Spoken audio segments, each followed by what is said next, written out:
வணக்கம். இது தமிழ் குரல். இது ஒரு சிறப்பு நேர்காணல். யூட்டன் ஊடகத்தினுடைய துணை ஆசிரியர் திரு விவேகானந்தன் ராமதாஸோட இணைஞ்சிருக்கோம். வணக்கம் விவேக். வணக்கம். இப்போ ஜிஆர் சுவாமிநாதன் அவர்கள் நேற்றுக்கு மதுரை இந்த திருப்பரங்குன்ற இஷ்யூ மையமாக வச்சு ஒரு தீர்ப்பு கொடுத்திருக்கிறார். அந்த தீர்ப்பில் வந்து காலங்காலமாக ஏற்றப்பட்டிருந்த தீபம் தர்காவுக்கு மேல் இருக்கக்கூடிய உச்சி மேலில் ஏற்றலாம் அப்படின்னு ஒரு தீர்ப்பு கொடுத்திருக்கிறாரு. இந்த தீர்ப்பு குறித்து ஒரு மிகப்பெரிய சர்ச்சை ஏற்பட்டுக்கிட்டு இருக்கு. உண்மையிலேயே வந்து இந்த வழக்கை போட்டது யாரு? மக்கள் தான் போட்டாங்களா, இல்லை கோயில் நிர்வாகம் தான் வந்து தீபம் ஏற்ற முயற்சி பண்ணுறாங்களா, இல்லை அறநிலைத்துறையினுடைய ஒப்புதல் இருக்கா? என்ன நடந்துகிட்டு இருக்கு? முதல்ல வந்து இந்த தீபம் ஏற்றுறதுக்கு அனுமதிக்கிறது இல்லை, தீபம் ஏற்றுற உரிமையை தமிழ்நாடு அரசு தடுத்துக்கிட்டு இருக்கு அப்படிங்கிற ஒரு கேம்பெயின் வந்து இந்து முன்னணி சார்பில் தொடர்ச்சியாக பல வருஷமாக பண்ணப்படுது. 30 வருஷமாக எங்களை தீபம் ஏற்ற விடமாட்டுறாங்க அப்படின்ற கேம்பெயினை பண்ணுறாங்க. இன்றைக்கி நீங்கள் அவங்களுடைய சோஷியல் மீடியா பேஜிலலாம் போய் பாருங்கள். முழுக்க முழுக்க திருப்பரங்குன்றத்தில் சுதந்திரமே இல்லை, திருப்பரங்குன்றம் மலையே அரெஸ்ட் பண்ணி வச்சுருக்கிறாங்க, யாரையுமே உள்ளே விடுறதில்ல, தீபம் ஏற்றக்கூடாதுன்னு சொல்கிறதுக்கு நீங்கள் யார்? நாங்கள் காலங்காலமாக கார்த்திகை தீபம் ஏற்றுறோம், எங்களை ஏற்றக்கூடாதுன்னு சொல்கிறதுக்கு நீங்கள் யார் அப்படின்லாம் போட்டுக்கிட்டு இருக்காங்க. உண்மையிலேயே திருப்பரங்குன்றம் மலையில் தீபம் ஏற்றுறது தடை செய்யப்பட்டு வச்சுருக்குதா அப்படின்னு கேட்டால் இல்லை. ஒவ்வொரு வருஷமும் தீபம் வந்து ஏற்றப்பட்டுக்கிட்டு இருக்குது. இது நூற்றாண்டு காலமாக நடந்துக்கிட்டு இருக்கு. போன வருஷம் கூட திருப்பரங்குன்றம் மலையில் தீபம், கார்த்திகை தீபம் ஏற்றப்பட்டிருக்கு. இதுக்கான சான்று எல்லா ஊடகத்திலும் நியூஸாக வெளில வந்திருக்கு. அப்போ எங்கே இவங்க தீபம் ஏற்ற சொல்கிறாங்க? அதுதான் இப்போ பிரச்சனை. இவங்களுக்கு வந்து என்ன பிரச்சனைனா, தீபம் ஏற்ற விடமாட்டுறாங்கிறதெல்லாம் இல்லை, தீபத்தை நாங்கள் சொல்கிற இடத்துல தான் நீங்கள் ஏற்றணும் அப்படின்னு சொல்கிறாங்க. அதாவது கோயில் நிர்வாகம் ஒரு இடத்துல ஆல்ரெடி ஏற்றிக்கிட்டு இருக்காங்க, அந்த இடத்துல ஏற்றுனா செல்லாது, நாங்கள் ஒத்துக்க மாட்டோம், நாங்கள் ஒரு இடம் சொல்கிறோம் அங்கே ஏற்றுங்க அப்படின்னு சொல்கிறாங்க. அவங்க சொல்கிறாங்க. அது எந்த இடம் அப்படின்னா, திருப்பரங்குன்றம் மலை உச்சியில் சிக்கந்தர் தர்கா இருக்குது. அந்த தர்காவுக்கு பக்கத்தில் ஒரு கல் தூண் இருக்குது. அந்த கல் தூணில் தான் தீபம் ஏற்றணும், அதுதான் பழங்காலமாக தீபம் ஏற்றப்பட்டுக்கிட்டு வந்த தூண் அப்படின்னு ஒரு கதையை சொல்கிறாங்க. அங்கே ஒரு தூண் இருக்குது. ஆமாம், அங்கே தீபம் ஏற்றப்பட்டிருக்கு. முன்னாடி அங்கே தீபம் ஏற்றப்பட்டிருக்கு அப்படிங்கிறதுக்கான எந்த வரலாற்று சான்றுகளும் ஆதாரங்களும் எதுவுமே கிடையாது. இது வரைக்கும் அங்கே திருப்பரங்குன்றத்தில் வாழ்ந்த மக்களில், இப்போ இருக்கக்கூடிய மக்களில் யாருமே அந்த தூணில் தீபம் ஏற்றி பார்த்தது கிடையாது. ஸோ அப்போ அந்த தூண் என்ன? அது எதுக்கு அந்த தூண்? அது வந்து என்ன தூண் அப்படின்னு சொல்கிறாங்க அப்படின்னா, மதுரையை சேர்ந்த நிறைய செயல்பாட்டாளர்கள் இருக்கிறாங்க. அவங்க வந்து அதை எப்படி குறிப்பிடுறாங்க அப்படின்னா, அது வந்து இந்த புவியியல் துறையினுடைய அந்த நில அளவை கல், லேண்டை மெஷர் பண்ணி எல்லையை குறிக்கிறதுக்காக நட்டு வைக்கக்கூடிய கல் ஒன்று இருக்கும். ஆமாம், நீங்கள் சொல்கிறது இப்போ தமிழ்நாட்டை பொறுத்த வரைக்கும் முதலாக இந்தியா, சவுத் இந்தியா, மெட்ராஸ் பிரசிடென்சியில் வந்து இந்தியாவினுடைய சவுத் இந்தியாவினுடைய நிலப்பகுதியை அளக்கிறதுக்காக சென்ட் தாமஸ் மவுண்ட்லேருந்து ஆரம்பித்தாங்க. ஒரு மலை மேலேருந்து ஒரு கல் நட்டை வச்சு அங்கேருந்து நிலத்தை அளவை செய்வாங்க. ஜியாகிரபிக்கல் சர்வே ஆஃப் இந்தியா தான் அந்த வேலையை பார்க்கும். இப்போ இந்த கல் வந்து ஜியாகிரபிக்கல் சர்வே ஆஃப் இந்தியா நட்ட வச்சது தானா? அப்படி நட்டு வச்சதாக தான் இருக்கிறதுக்கான வாய்ப்பு இருக்குது அப்படிங்கிறத அங்கே இருக்கக்கூடிய செயல்பாட்டாளர்கள் சொல்கிறாங்க. இப்போ அவங்களுடைய கருத்து உண்மைதானா இல்லையா அப்படிங்கிறத விசாரிக்கலாம், அதை வந்து ஆய்வு பண்ணலாம், அது வந்து தவறு கிடையாது. இப்போ நான் என்ன சொல்கிறேன்னா, அது உண்மை இல்லை, அதுதான் தீபத்தூண் அப்படின்னு நீங்கள் சொல்கிறீங்க அப்படின்னா உங்ககிட்ட ஆதாரம் இருக்கா? என்ன ஆதாரத்தை, என்ன ஆதாரத்தின் அடிப்படையில் இந்த தீர்ப்பை ஜிஆர் சாமிநாதன் அவர்கள் கொடுத்திருக்கிறார் அப்படிங்கிறது தான் கேள்வியா இருக்கு. இப்போ மனுவை போட்டது வந்து நீங்க சொன்ன மாதிரி இந்து முன்னணியை சார்ந்த ராம் ரவிக்குமாரா? இந்த ராம் ரவிக்குமார் போட்டாரு. இதுல முக்கியமான பாயிண்ட் என்னன்னா, தீபம் ஏத்துறது யாரு? கோயில் நிர்வாகம் ஏத்துறாங்க. கோயிலில் இருக்கக்கூடிய அர்ச்சகர்கள் ஏற்றுவாங்க, கோயில் நிர்வாகம் முடிவு பண்ணுது, அறநிலைத்துறை முடிவு பண்ணுது, ஏத்துறாங்க. இப்போ தீபத்தை நான் வந்து வேற இடத்துல ஏற்றணும் அப்படின்னா அதை யார் கேட்கணும்? கோயில் நிர்வாகம் தான் அதை செய்யணும். கோயில் நிர்வாகம் தான் தீபம் ஏற்றுறாங்கன்னா அவங்க தான் கேட்கணும், எங்களுக்கு இந்த இடத்துல தீபம் ஏற்றுறோம் அப்படின்னு சொல்லிட்டு. யார் கோர்ட்டுக்கு போகணும் அப்படின்னா, இப்போ கோயில் நிர்வாகம் மேலே இருக்கிறது தீபத்தூண் அப்படின்னு முடிவு பண்ணி அதில் நாங்கள் தீபம் ஏற்ற போகிறோம் அப்படின்னு அவங்க முடிவு பண்ணுறாங்கன்னா அவங்க தான் போயிட்டு கோர்ட்டில் போய் கேட்கணும், நாங்கள் இங்கே தீபம் ஏற்ற போகிறோம், எங்களை வந்து ஏற்ற விடாமல் தர்கா வந்து தடுக்கிறாங்க, தர்கா நிர்வாகத்தினர், இல்லை ஒரு மூன்றாம் தரப்பு யாரோ ஒருத்தவங்க வந்து தடுக்கிறாங்க அப்படின்னு கோயில் நிர்வாகம் தான் கேட்கணும். இங்கே என்ன தலைகீழாக இருக்குதுன்னா, கோயில் நிர்வாகம் சொல்லுது, நாங்கள் காலங்காலமாக வழக்கமாக உச்சிப்பிள்ளையார் கோயில் அப்படின்னு ஒரு கோயில் இருக்குது திருப்பரங்குன்றம், அந்த கோயில் முருகன் கோயிலுக்கு ஸ்ட்ரெயிட் உச்சியில் மேலே உச்சிப்பிள்ளையார் கோயில் இருக்கும். அந்த இடத்துல தீப மண்டபம்னே ஒரு மண்டபம் இருக்குது சின்னதாக, அதில் தான் காலங்காலமாக தீபம் ஏற்றிட்டு வராங்க. அந்த மண்டபம் பார்த்தோம்னா நாயக்கர் காலத்திலேருந்து இருக்குது. நாயக்கர் அரசர்கள் இருந்தாங்க இல்லைங்களா மதுரையில், அந்த காலத்தில் கட்டப்பட்டு அங்கே அப்பையிலேருந்தே அங்கே தீபம் ஏற்றப்பட்டுட்டு வந்திருக்கு.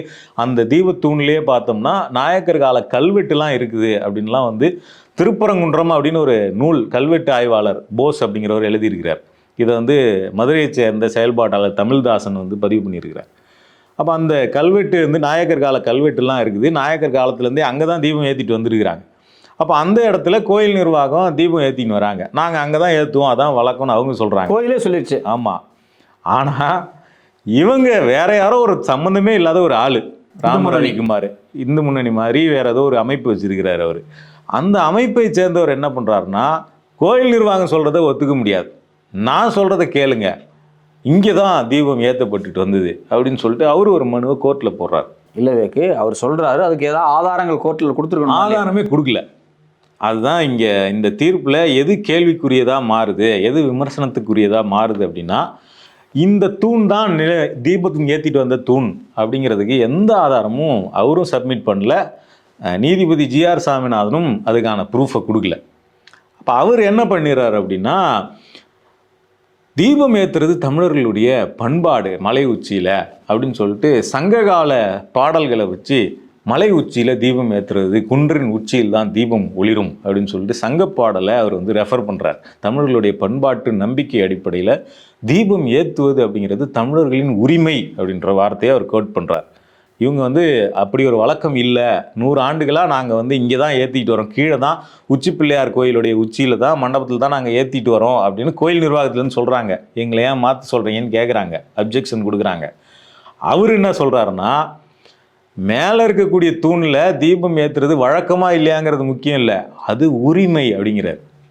எப்படி உரிமை அப்படின்னு கேட்டால் அவர் என்ன பண்ணுறாருன்னா, இதுக்குள்ளே வந்து சொத்துரிமை அப்படிங்கிற கான்செப்டை உள்ளே கொண்டு வர்றார். இந்த வழக்கு அப்படிங்கிறது தீபம் ஏற்றுறதை பற்றி தானே, இதில் சொத்துரிமை எப்படி வருது? வழக்கு தீபம் ஏற்றுறதை பற்றி, சொத்துரிமைக்கு சம்மந்தமான வழக்கே கிடையாது. எந்த இடம் யாருக்குன்னு சம்மந்தமான வழக்கே இது கிடையாது. அதெல்லாம் எப்பயோ நடந்து முடிஞ்சிருச்சு. 1923 லண்டன் பிரிவு கவுன்சில் ஒரு தீர்ப்பு கொடுத்தாங்க. அந்த தீர்ப்பின்படி பார்த்தோம்னா, தர்கா இருக்கக்கூடிய மலை உச்சி தர்கா, அதுக்கு கீழே இருக்கக்கூடிய நெல்லித்தோப்பு பகுதி, அங்கேருந்து தர்காவுக்கு போகிற படிக்கட்டு, இந்த 3 இடம் தர்காவுக்கு சொந்தமானது. இது தவிர மீதம் இருக்கக்கூடிய மலைப்பகுதி வந்து கோயிலுக்கு சொந்தமானது. தெளிவாக இருக்கிறத தீர்ப்பு கொடுத்து முடிச்சிட்டாங்க. அப்போ சொத்து சம்பந்தமாக சிக்கலே கிடையாது, எந்த சர்ச்சையுமே கிடையாது. இவர் என்ன சொல்கிறாருன்னா, இவர் வந்து அந்த தீபத்தூண் அவங்க சொல்கிற அந்த கல் தூண் இருக்கு இல்லைங்களா, தர்காவுக்கு மேலே இருக்கு, அந்த கல் தூணை பற்றி அவர் குறிப்பிடும் போதெல்லாம் வந்து அவர் வந்து ஆக்குப்பைடு லேண்ட் அப்படிங்கிற வார்த்தையை பயன்படுத்திக்கிட்டே இருக்கிறார். முஸ்லீம்களுடைய அவங்களுக்கு சொந்தமான தர்காவுக்கு சொந்தமான இடத்த பற்றி குறிப்பிடும் போதெல்லாம் அவர் வந்து ஆக்குப்பைடு லேண்ட் அப்படிங்கிற வார்த்தையை தான் பயன்படுத்துகிறார் அவருடைய தீர்ப்பில். ரொம்ப மோசமான வார்த்தையாச்சு அது. அதான் இப்போ நமக்கு அது கேள்வியாக இருக்குது. ஒரு 1923 வந்து ஒரு செட்டில்மெண்ட்டு முடிஞ்சிருச்சு. இந்த இடம் இவங்களுக்கு சொந்தமானதுன்னு சொல்லிட்டாங்க. அப்படின்னா என்ன சொல்லணும் நம்ம அப்படின்னா, அது அவங்களுக்கு சொந்தமான இடமா இல்லையா? இப்போ அந்த கல் தூண் இருக்கிற இடம் தர்காவுக்கு சொந்தமான இடம் கிடையாது அப்படின்னு ஜிஆர் சாமிநாதன் அவர்கள் சொல்லலாம். ஆனால் அவர் என்ன சொல்கிறாரு அதுக்கு பதிலாக அப்படின்னா, இது முஸ்லீம்களால் ஆக்கிரமிக்கப்பட்ட பகுதி கிடையாது அந்த தூண் இருக்கிற இடம் அப்படின்னு சொல்கிறாரு. ரொம்ப வித்தியாசமான ஒரு வார்த்தையாக இருக்குது. அதாவது தர்கா இருக்கிற இடம் வந்து அவங்க ஆக்கிரமிக்கப்பட்ட பகுதி, கல் தூண் இருக்கிற இடம் ஆக்கிரமிக்கப்பட்ட பகுதி கிடையாது, அதனால் இது வந்து கோயிலுக்கு சொந்தமானது அப்படிங்கிறார். இயல்பா எப்படி சொல்லணும், முஸ்லீம்களுக்கு சொந்தமான இடம் கிடையாது, இது முஸ்லீம்களுக்கு சொந்தமான இடம் கிடையாது, அது கோயிலில் வேற இடத்துல இருக்குது, அது கோயிலுக்கு சொந்தமான இடம் அப்படி சொல்லலாம். ஓகே, அவர் வந்து முஸ்லீம்களால் ஆக்கிரமிக்கப்பட்ட பகுதி இல்லை அது அப்படிங்கிறார். அந்த சொல்லே அதுவே வந்து ஒரு கேள்விக்குள்ளாக்கக்கூடிய ஒரு சொல்லா இருக்குது. அப்போ அந்த இடத்துல அவர் என்ன சொல்றாருன்னா, 1923 செட்டில்மெண்ட் முடிஞ்சிருந்தாலுமே தர்கா தரப்பு வந்து தொடர்ச்சியாக அடுத்தடுத்த பல ஆண்டுகளில் பார்த்தோம்னா அவங்க வந்து அவங்களுடைய அந்த எல்லையை மீறி அவங்க வந்து ஆக்கிரமிப்பு முயற்சிகளில் தொடர்ச்சியாக ஈடுபட்டுக்கிட்டே இருந்திருக்கிறாங்க. அதனால் இப்போது நம்ம நிறையா இழந்துட்டோம். அவர் அந்த வார்த்தையை பயன்படுத்துகிறார். நிறைய பகுதிகளை நம்ம இழந்து விட்டோம், படையெடுப்பிலும் ஆக்கிரமிப்பிலும் நம்ம நிறையா பகுதிகளை இழந்துட்டோம். இப்போ மீதி இருக்கிறதையாவது பாதுகாக்கணும் அப்படின்னா கோயிலுக்கு என்ன கடமை இருக்குதுன்னா, அந்த இடத்துல வருஷத்துக்கு ஒரு முறை தீபம் ஏற்றி இது எங்களுடைய இடம், இந்த எல்லைங்கிறது எங்களுடைய இடம் அப்படின்னு சொத்துரிமையை நிரூபிக்க வேண்டிய அவசியம் கோயிலுக்கு இருக்குது அப்படின்னு தீபம் ஏற்றுறத சொத்துரிமைக்கு கீழே கொண்டு வரார். நீங்கள் சொல்ல வார்த்தை வந்து நீங்கள் வந்து அந்த தீர்ப்புலேருந்து தான் எடுத்து சொல்கிறீங்க. ஆமாம், எனக்கு நீங்கள் சொல்கிற வார்த்தையை பார்க்கும்போது விஹெச்பி காரங்க பேசுகிற மாதிரி இருக்குது. விஸ்வ ஹிந்து பரிஷத் வந்து காலங்காலமாக கோயில்கள் குறித்து பேசக்கூடிய சொற்களை ஜிஆர் சுவாமிநாதன் அவர்கள் பயன்படுத்தி இருக்கிறது ரொம்ப பெரிய அதிர்ச்சியாக இருக்கிறது. ஆக்சுவலாக அந்த மனுதாரர் பயன்படுத்தக்கூடிய வார்த்தை இதெல்லாம், மனுதாரர் ராம ரவிக்குமார் இருக்கார் இல்லைங்களா, அவர் பயன்படுத்தக்கூடிய வார்த்தைகளை அவர் பொதுவெளியில் பேசும்போதும் அவங்க அமைப்பை சேர்ந்தவங்க பொதுவெளியில் பேசும்போதும் பயன்படுத்தக்கூடிய வார்த்தைகளை நீதிபதியே சொல்லியிருக்கிறார் அப்படிங்கிறது அதிர்ச்சிக்குரியதாக தான் இருக்கு உண்மையிலே. ஸோ அந்த இடத்துல இருந்து தான் நம்ம வந்து இந்த தீர்ப்பை வந்து ஒரு விமர்சன பார்வையிலிருந்து அணுக வேண்டியிருக்கு. இன்னொரு பக்கம் சொத்துரிமையை நிரூபிக்கிறதுக்கு, சொத்துரிமையை காப்பாற்றுறதுக்கு நிறைய வழி இருக்குது. சட்டப்பூர்வமாகவே இப்போ நம்ம ஒரு இடம் இருக்குது, அந்த இடத்த வேறு யாராவது ஆக்கிரமிக்கிறாங்க அப்படின்னா அந்த ஆக்கிரமிப்பை தடுப்பதற்கும் அந்த ஆக்கிரமிப்பிலேருந்து நம்மளோட இடத்த மீட்கிறதுக்கும் நிறைய வழிகள் இருக்குது. இப்போ கூட இந்து அறநிலையத்துறை வந்து பார்த்தோம்னா கோயிலுடைய ஆக்கிரமிக்கப்பட்ட நிலங்கள்னு சொல்லிட்டு நிறைய நிலங்களை தொடர்ச்சியாக அப்பப்போ மீட்டுக்கிட்டே இருக்கிறாங்க. அதுக்கு சட்டப்பூர்வமாக நிறைய வழி இருக்குது. தீபம் ஏற்றுறது மூலமாகத்தான் அந்த உரிமையை நிலநாட்ட முடியும் அப்படின்லாம் ஒன்றுமே கிடையாது. இப்போ இந்த தீபம் ஏற்றுறதுனால என்ன சிக்கல், அது ஒரு கேள்வி வருது. இல்லை ஏற்றிட்டு போட்டுமே என்ன அப்படின்னு கேட்பாங்க. ஆமாம், வழக்கமாக அப்படிதான். இப்போ பேசுகிறவங்க என்ன சொல்கிறாங்க அப்படின்னா, அது ஒரு மலைப்பகுதி தானே, அதில் வந்து தீபம் ஏற்றிட்டு போகலாமே, இதில் என்ன பிரச்சனை இருக்குது. இவரு என்ன சொல்கிறாருன்னா, ஜிஆர் சாமிநாதனே என்ன சொல்கிறாருன்னா, நான் வந்து உங்களை வந்து ஏற்கனவே வழக்கமாக ஏற்றிக்கிட்டு இருக்கக்கூடிய உங்கள் வழக்கத்தை மாற்ற சொல்லலை. நீங்கள் ஏற்கனவே அந்த உச்சி பிள்ளையார் கோயிலில் இருக்கக்கூடிய தீப மண்டபத்தில் ஏற்றுறீங்க இல்லைங்களா, அங்கேயும் ஏற்றுங்க, இங்கேயும் மேலேயும் ஏற்றுங்க அப்படிங்கிறாரு. ஆனால் இப்போ நமக்கு என்ன சிக்கல் அப்படின்னா, இந்த கோரிக்கையை வைப்பவர்கள் யார், அவங்களுடைய நோக்கம் என்ன, அதுலேருந்து தான் இந்த சிக்கல் எழுது. ஒருவேளை கோயில் நிர்வாகம் இந்த கோரிக்கையை வச்சு, இந்து அறநிலையத்துறை இந்த கோரிக்கையை வச்சு அவங்க அதில் ஏற்றுறாங்கன்னா அதில் பெருசாக நமக்கு சிக்கல் வரப்போகிறது இல்லை. மக்கள் கேட்டாலும் ஏற்றலாம். மக்கள் ஒருவேளை பக்தர்கள்லாம் அதை கேட்குறாங்க, மக்கள்லாம் கேட்குறாங்க அப்படின்னாலும் சிக்கல் வரப்போகிறது இல்லை. ஆனால் பக்தர்கள்ன்ற போர்வையில் மதுரையில் கலவரத்தை, மத கலவரத்தை உருவாக்கணும்னு நினைக்கக்கூடிய ஆட்கள், இயக்கங்கள், அவங்க கேட்குறாங்க இந்த கோரிக்கையை. 1996 காலகட்டத்திலிருந்து இந்த சர்ச்சையை வந்து தொடர்ச்சியாக இந்து முன்னணி அமைப்பு வந்து எழுப்பிக்கிட்டு இருக்காங்க. இதுக்காக 96லேயே அவங்க வழக்கு போட்டாங்க, இந்த தீபத்தூணில் தான் ஏற்றணும் அப்படின்னு சொல்லிட்டு. அப்போவே 96ல் என்ன தீர்ப்பு கொடுத்தாங்க அப்படின்னா, அதில் வந்து 3 விஷயத்த சொன்னாங்க அந்த 96 தீர்ப்பில். முதல்ல வந்து பார்த்தோம்னா, இந்த வருஷம் அந்த 96வது வருஷத்தில் அந்த கோயில் நிர்வாகத்தை தவிர வேறு யாரையும் அங்கே தீபம் ஏற்ற அனுமதிக்கக்கூடாது அப்படின்னு சொன்னாங்க. ரெண்டாவது என்ன சொன்னாங்கன்னா, ஒருவேளை ஃப்யூச்சரில் வேறு யாரையாவது அனுமதிக்கணும் அப்படின்னு தேவஸ்தானம் விருப்பப்படுது, தேவஸ்தானம் அனுமதிக்க முயற்சி பண்ணுது அப்படின்னா, அப்படி அனுமதிக்கிறத இந்து அறநிலைத்துறை கிட்ட பர்மிஷன் வாங்கிட்டு அனுமதிக்காமா, அது வாங்காமல் அனுமதிக்கக்கூடாது அப்படிங்கிறது ரெண்டாவது பாயிண்ட்டு. மூணாவது பாயிண்ட் என்ன அப்படின்னா, ஒருவேளை கோயில் நிர்வாகம் இந்த இடத்த மாற்றிட்டு வேறு இடத்துல தீபம் ஏற்றணும், ஏற்கனவே ஏற்றிக்கிட்டு இருக்கக்கூடிய அந்த தீபத்தூணை மாற்றிட்டு வேறு இடத்துல தீபம் ஏற்றணும் அப்படின்னு நினைக்கிறாங்க அப்படின்னா, அவங்க முதல்ல மேலே ஒரு தர்கா இருக்குது அப்படிங்கிறத மனதில் வச்சுக்கணும். அந்த தர்காவுக்கு தாண்டி 15 மீட்டர் தள்ளி வேறு எங்கே வேணால் நீங்கள் ஏற்றிக்கலாம், அது உங்களுடைய முடிவுக்கு உட்பட்டது அப்படின்னு சொல்லிட்டு முடிவெடுக்கிற அதிகாரத்தை, உரிமையை கோயில் நிர்வாகத்துக்கிட்ட கொடுத்துருக்குறாங்க 1996 நீதிமன்றம். இந்த தீர்ப்பை வச்சுக்கிட்டு இந்து முன்னணி அமைப்பு தொடர்ச்சியாக என்ன பிரச்சனை பண்ணுறாங்கன்னா, நீதிமன்றமே சொல்லிடுச்சு அந்த தூணில் தீபம் ஏற்றலாம் அப்படின்னு, ஆனால் அந்த தீர்ப்பை மீறி, தீர்ப்பை மதிக்காமல் அறநிலையத்துறை இங்கே செயல்பட்டுக்கிட்டு இருக்கு அப்படின்னு சொல்லிக்கிட்டு இருக்காங்க. உண்மையில் அந்த தீர்ப்பில் என்ன சொல்கிறாங்கன்னா, எங்கே தீபம் ஏற்றணும்னு முடிவு பண்ண வேண்டியது கோயில் அதிகாரம். அதுக்காக அவங்க என்ன பண்ணுறாங்கன்னா, அந்த தீர்ப்பு கொடுத்த உடனே ஒரு பீஸ் கமிட்டி மீட்டிங் போடுவாங்க. யூஸ்வலாக ஏதாவது ஒரு சர்ச்சை இருக்குது அப்படின்னா அரசு அதிகாரிகள் 2 தரப்பு எல்லாரும் உட்காந்து பீஸ் கமிட்டி மீட்டிங் போட்டு அந்த கமிட்டி மீட்டிங்கில் முடிவு பண்ணி கோயில் தரப்புலேருந்து, நிர்வாகத்துலேருந்து என்ன சொல்கிறாங்க அப்படின்னா, நாங்கள் இந்த தீபத்தூணில் தான் ரொம்ப வருஷமாக ஏற்றிக்கிட்டு இருக்கோம், இங்கேயே ஏற்றுறோம் அப்படின்னு முடிவு பண்ணி, அப்போவே இந்து முன்னணி அமைப்பினுடைய கோரிக்கையை 1996லேயே கோயில் நிர்வாகம் மறுத்துருச்சு. இன்றைக்கி வரைக்கும் கோயில் நிர்வாகத்தினுடைய நிலைப்பாடு அப்படிங்கிறது, நாங்கள் வழக்கமாக ஏற்றிக்கிட்டு இருக்கக்கூடிய இடத்துலேருந்து எங்களுடைய இதை வந்து மாற்ற முடியாது அப்படிங்கிறது தான். அப்போ இதை வந்து எடுத்துக்கிட்டு இவங்க என்ன பண்ணுறாங்கன்னா, 1996 தீர்ப்பு கொடுத்தும் அதை வந்து இது பண்ணலை, மதிக்கலை அப்படின்ற பிரச்சாரத்தை தொடர்ச்சியாக பண்ணிகிட்டு இருக்காங்க. 30 வருஷமாக தீபம் ஏற்றுவதை தமிழ்நாடு அரசு தடுத்துக்கிட்டு இருக்கு அப்படிங்கிற கேம்பெயினை தொடர்ச்சியாக பண்ணிக்கிட்டு இருக்காங்க. ஒரு பொய்யான கேம்பெயின் அது. இப்போ சமீபத்தில் ஆடு கோழி பலியிடுறது, அங்கே எதுவுமே இப்போ ஆடு வெட்டுறாங்க அப்படின்னு சொல்லிட்டு அதை ஒரு பிரச்சனையாக்கி, அதுவும் ஏற்கனவே இருந்துக்கிட்டு இருந்த ஒரு நடைமுறை தான், அதை ஒரு பிரச்சனையாக்கி அதை மையப்படுத்தி ஒரு கலவரம் உருவாக்கக்கூடிய ஒரு சூழலை அங்கே கிரியேட் பண்ணாங்க. அப்போ அங்கே நடத்தின ஆர்ப்பாட்டம் இருக்கு இல்லைங்களா, இந்த திருப்பரங்குன்றம் மலையை மீட்போம் அப்படின்னு சொல்லிட்டு இந்து முன்னணியிலேருந்து ஒரு ஆர்ப்பாட்டம் நடத்துகிறாங்க. அந்த ஆர்ப்பாட்டத்தில் பேசினவங்க எச் ராஜா, பாஜக தரப்புலேருந்து எச் ராஜா பேசினார். அவர் என்ன பேசினார் அப்படின்னா, திருப்பரங்குன்றத்திலிருந்து தான் அயோத்தி தொடங்குது, திருப்பரங்குன்றம் தான் அடுத்த அயோத்தி அப்படின்னு எச் ராஜா பேசினார். அப்போ அவர் இன்னொரு பேட்டியில் அங்கே எடுத்து வந்து செய்தியாளர் ஒருத்தர் மைக்கு வச்சு கேட்டப்போ அவர் என்ன சொன்னார்னா, அந்த தர்காவை வந்து நீங்கள் அந்த இடத்துலேருந்து ரீலோகேட் பண்ணணும் அப்படின்னு சொன்னார். இந்து முஸ்லீம் நாங்கள் சகோதரர்களாக வாழ தயார், ஆனால் எப்போ சகோதரர்களாக இருக்க முடியும்னா அந்த தர்காவை வேறு இடத்துக்கு மாற்றிடும், அது வரைக்கும் சகோதரர்களாக நாங்கள் இருக்க முடியாது அப்படின்னு பகிரங்க மிரட்டல் விடுத்தார். அப்போ இந்த பேட்டியை கேட்கிற பாஜகவினுடைய ஒரு தொண்டன், இல்லை இந்து முன்னணியினுடைய ஒரு தொண்டன், அவனுடைய எண்ணம் என்னவா வரும் அப்படின்னா, அந்த தர்காவை ரீலோகேட் பண்ணணும். ரீலோகேட்னா என்ன? உடைக்கணும், இடிக்கணும்.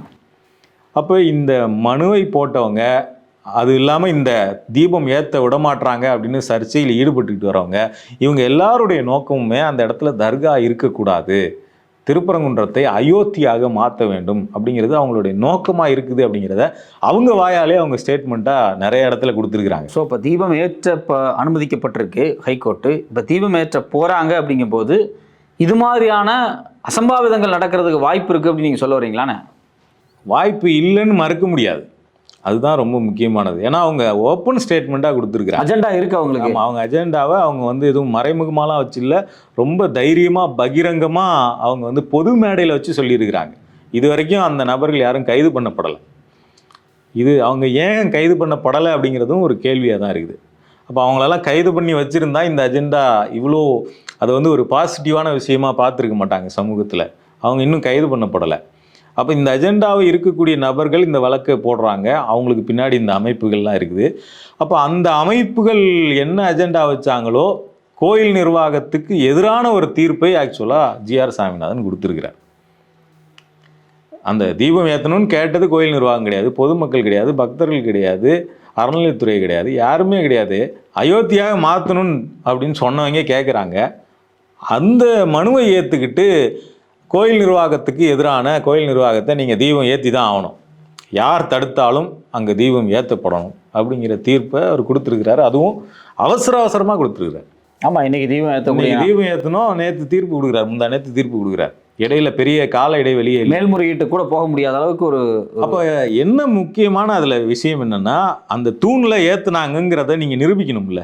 அந்த ட்ரெடிஷனை ரீஸ்டோர் பண்ணணும் அப்படிங்கிறது தானே மனு. ஆமாம், இங்கே தான் நாங்கள் காலங்காலமாக ஏற்றணும், அந்த தூணில் நாங்கள் திருப்பி ஏற்றணும், அதை ரீஸ்டோர் பண்ணணுன்னு. அப்போ அதை நீங்கள் நிரூபிக்கணும்ல. இல்லை இப்போ எப்போ இது நிப்பாட்டப்பட்டுச்சு, யார் நிப்பாட்டினாங்க, என்ன காரணத்துக்காக இது நிப்பாட்டப்பட்டுச்சு அப்படிங்கிற ஆதாரத்தை அவங்க கொடுக்கணும். அது ஏதாவது கொடுத்துருக்காங்க? எத்தனை ஆண்டுகள் ஏற்றப்பட்டுச்சு, ஏற்றுனதுக்கான குறிப்புகள் ஏதாவது இருக்குதா, இல்லை எந்த இலக்கியத்தில் இருக்கா, இல்லை ஏதாவது புத்தகத்தில் இருக்கா, ஏதாவது ஆவணத்தில் இருக்கா, எதையாவது கொடுக்கணும்ல. எதுவுமே இல்லை. எதுவுமே இல்லாமல் இவர் அது வழக்கமா இல்லையாங்கிறது முக்கியம் இல்லை, அது உரிமை அப்படின்னு சொல்லிட்டு ஒருத்த வார்த்தையில அதை ஸ்கிப் பண்ணிட்டு போறாரு. உரிமை அப்படிங்கிற வார்த்தை நாளைக்கு எதுக்கு வேணாலும் பொருந்தும் இல்லை. இப்போ நாளைக்கு ஒரு மசூதி இருக்கு அப்படின்னா அங்கே போய் ஏற்கனவே இங்கே கோயில் இருந்துச்சு, நாங்கள் சாமி. ஆமா, எல்லா மசூதியுமே எல்லா சர்ச்சையுமே ஆக்கிரமிக்கப்பட்ட பகுதின்னு சொல்ல முடியும் நினைச்சா.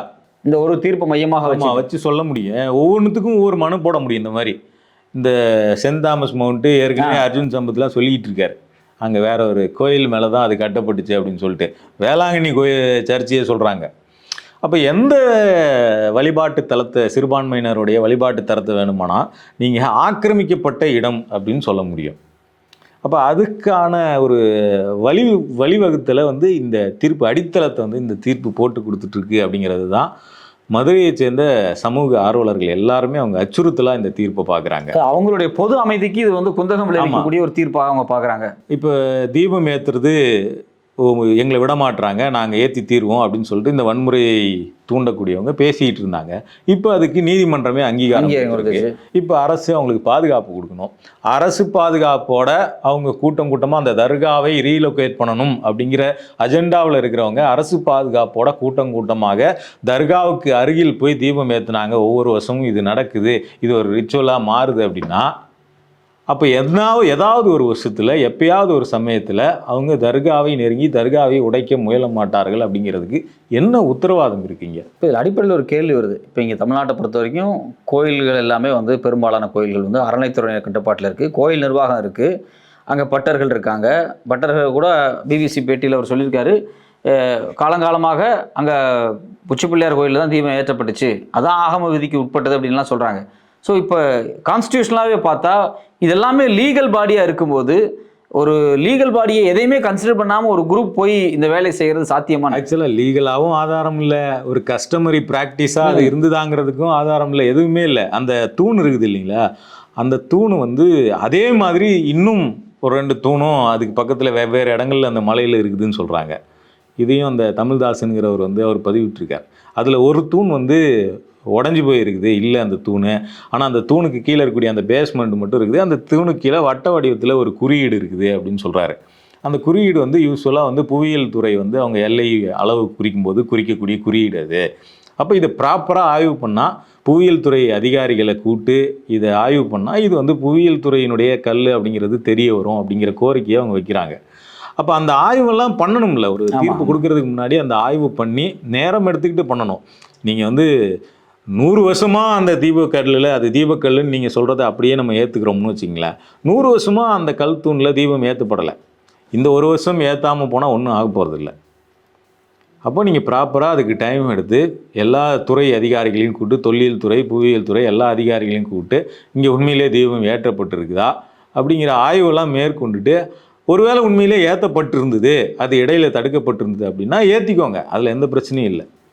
ஆனால் எந்த ஆய்வுமே பண்ணாமல் ஏன் அவசரமாக இந்த தீர்ப்பை கார்த்திகை தீபத்துக்கு 2 நாளைக்கு முன்னாடி கொடுக்கணும் அப்படிங்கிற கேள்வி வருது. அந்த இடத்துலேருந்து தான் இந்த தீர்ப்பு வந்து நம்ம விமர்சன பார்வையோடு அணுக வேண்டியதாக இருக்குது. இன்னொன்று, ஒரு அச்சம் நமக்கு இருக்குது. ஆமாம், ஒரு பொது அமைதிக்கு குந்தகம் விளைவிச்சிடக்கூடாது. ஒரு வன்முறையாளர்களுக்கு சாதகமான ஒரு தீர்ப்பு வந்திருக்கே அப்படிங்கிற ஒரு அச்சம் நமக்கு இருக்குது.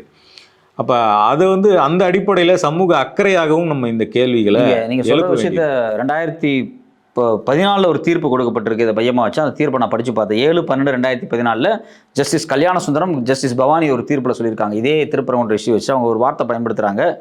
There is no reason why such peace and tranquility maintained by both communities should be disturbed அப்படிங்கிறாங்க.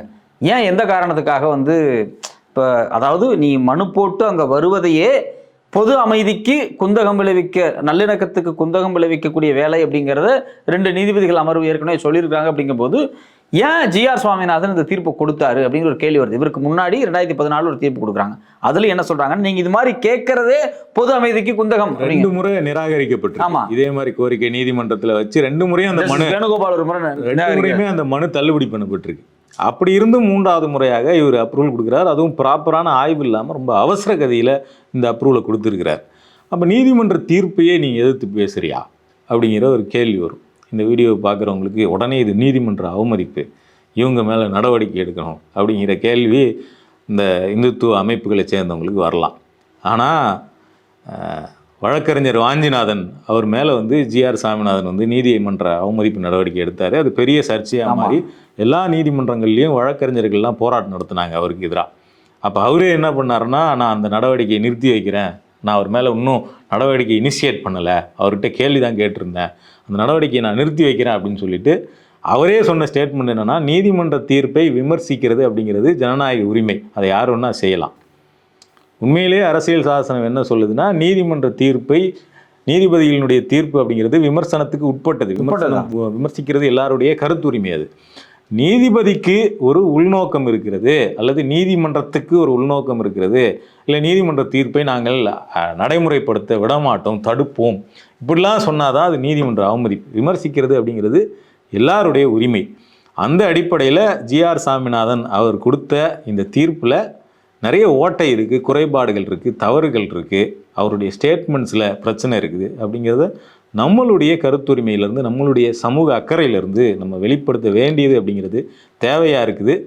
திருப்பரங்குன்றம் மட்டும் இல்லை, தமிழ்நாட்டினுடைய அமைதி பாதுகாக்கப்படணும், மத நல்லிணக்கம் பாதுகாக்கப்படணுங்கிற அந்த நல்லெண்ணத்திலிருந்து இந்த தீர்ப்பை நம்ம விமர்சனத்தோடு அணுக வேண்டி இருக்குது. அப்படிங்கிறது ரொம்ப முக்கியமானது. ஏன்னா பாபர் மசூதியில் இதே தான் நடந்துச்சு.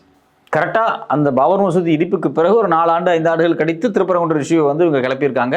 96 இந்த வழக்கு வந்திருக்கு அப்படின்னு சொல்லும்போது, பாபர் மசூதிக்குள்ள ஒரு சிலை வைக்கப்பட்டு அந்த சிலையில போயிட்டு வழிபடுறதுக்கான அனுமதி வழங்கப்பட்ட பிறகுதான் படிப்படியாக பாபர் மசூதி இடிப்பு அப்படிங்கிறது நடக்குது. அது இந்தியா முழுக்க மிகப்பெரிய கலவரங்களை தூண்டி இந்து இஸ்லாமிய பாகுபாடுகளை உருவாக்கி பல உயிர்களை சேதப்படுத்தி இருக்கு அப்படிங்கிறது இன்னைக்கு வரைக்கும் அதோடைய சேதாரத்தை ஈடுகட்ட முடியல. அப்போ அந்த மாதிரியான ஒரு சூழ்நிலைக்கு தமிழ்நாடு போயிடக்கூடாது. ஆனால் போகுவதற்கு உண்டான அடித்தளம் இந்த தீர்ப்பின் மூலமாக உருவாக்கப்பட்டிருக்கு அப்படின்னு உண்மையிலேயே இந்து முன்னணி, இந்துத்துவ அமைப்புகள் வந்து கொண்டாடிக்கிட்டு இருக்காங்க.